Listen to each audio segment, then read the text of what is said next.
तो संगवारी हो मन आहन बैताल रानी घाट। ये मस्त जगह है एकदम घूमे फिरे के लिए। क्या वो है हमार माता रानी।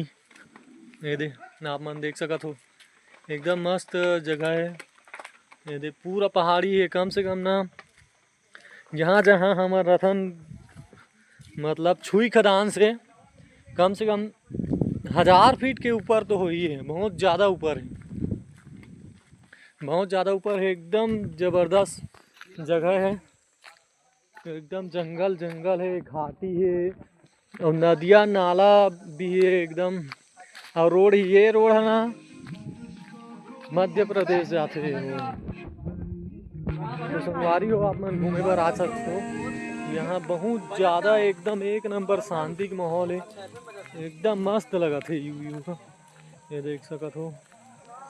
एकदम ज़बरदस्त जगह है, एकदम मस्त, एकदम सुकून मिल जाही यहाँ होते। तो संगवारी हो देख हमार संगवारी बना है दे कैसे लगी संगवारी यहाँ आके।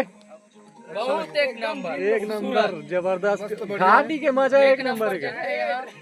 एकदम जबरदस्त आप बता सकते हो भाई। एकदम मजा आ गया, मजा आ गया। आप मन भी आ सकत हो। एकदम मस्त सुंदर जगह है यहाँ। कैसे लगी साहब मन ला संगवारी। एकदम ठीक लगी संगवारी, एकदम मस्त दिल ला सुकून। एकदम खतरनाक है। का बोलो ये माइक घर नान चनावे ते करसी ज्यादा कुछ नहीं बोल सकत। ठीक है हां भाई ये जगह मन एक नंबर लगे है। आओ अपन घर के सुबह खामन 10 बजे निकले हम लोग नहीं का घर के एकदम तगड़ा जोर से घुमाओ। ये माइक लगे बच्चे की दबा